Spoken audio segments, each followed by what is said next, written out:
from where I sit, I get even to hear from senior officials in the forces, and they're against the crackdown. They're totally against it. And so there's a small tribal militia that has been forced, been empaneled to try and sow mayhem on our streets.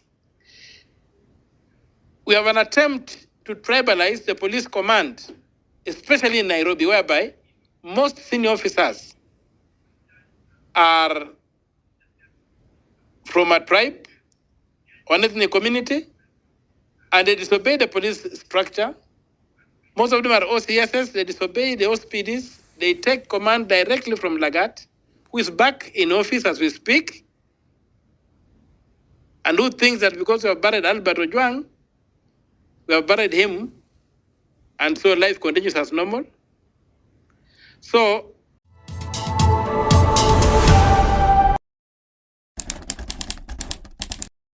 I have listened to Professor. I think he has hit the nail on the head, that the unity we seek is for us to create.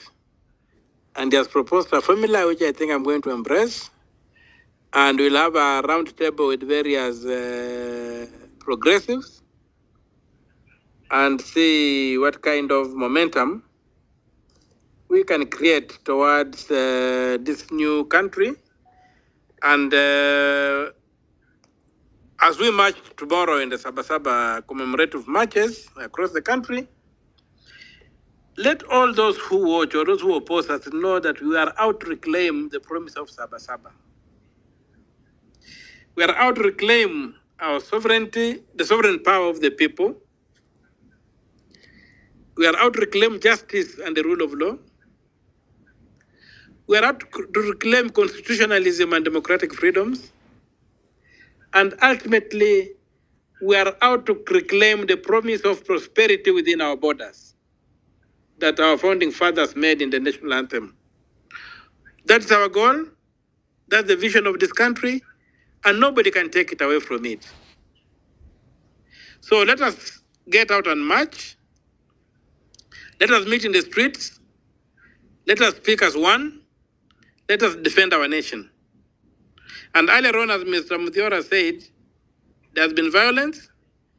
As I speak, I was with 4 gentlemen who held on to me. When the police opened fire, they fell on me. One sustained 7 bullets. He's still at Kenyatta. Another one 6. He's at Kenyatta. Another one sustained 2 bullets. He was discharged in the leg. Another one sustained 1 bullet. He was also treated and discharged. And so, all those bullets were fired when we were sitting down on Kenyatta Avenue, outside Teleposta Tower, between Teleposta and Kipande House. So this idea that these people keep on saying that are attacking demonstrators and goons is not true. We were sitting down. We were holding the Kenyan flag. So they opened fire. Now they fired tear gas, and within, I think they're releasing canisters of tear gas.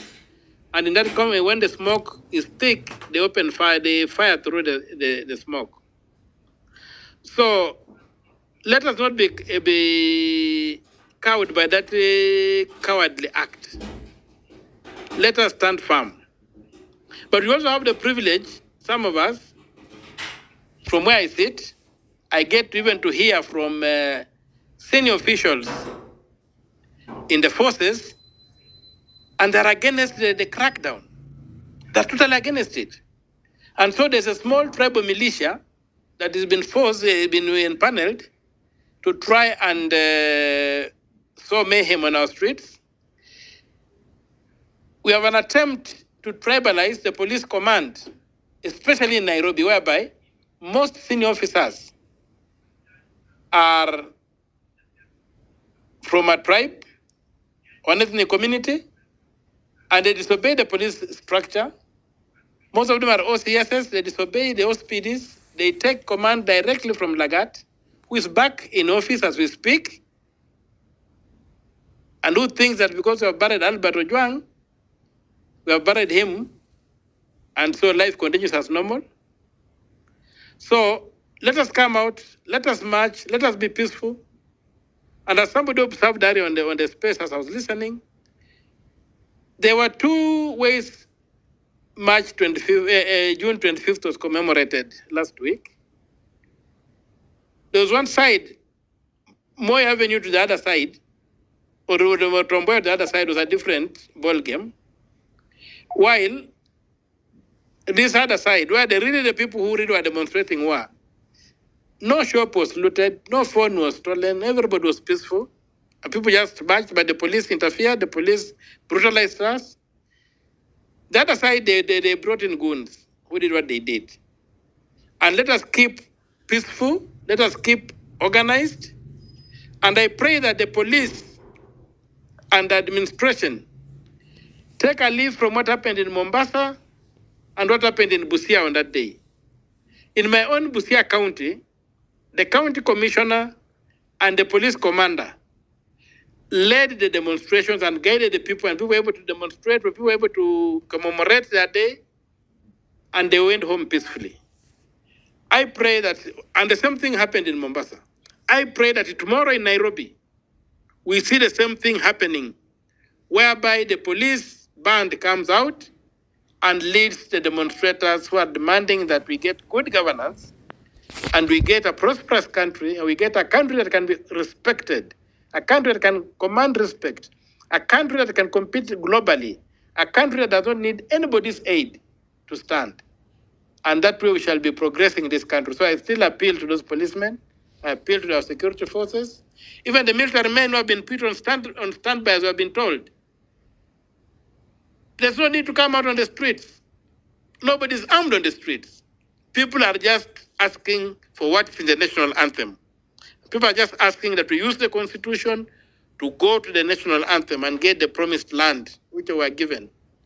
Right now, we have been taken to Babylon. We got independence. We got the promised land. But we have been taken captive by our sins. We are in Babylon. We need to get back to the promised land. We need to reconstruct the temple from Babylon, not from Misri, not from Egypt. We finished that with the Mau Mau. Our journey right now is from Babylon back to Jerusalem, for those who read the Bible. And that one needs Nehemiah. That one needs skilled people, not warriors. They need skills. And we have those skills, and we are crying that give us an economy where we can exercise our skills. Let us stop importing roads from China. Let our Kenyan engineers build roads instead of rotting in the houses. That's what people are demanding. That's what the Gen Z are demanding. And so, with those few remarks, I hand back to Momka so that I can hear the next speaker. And thank you all.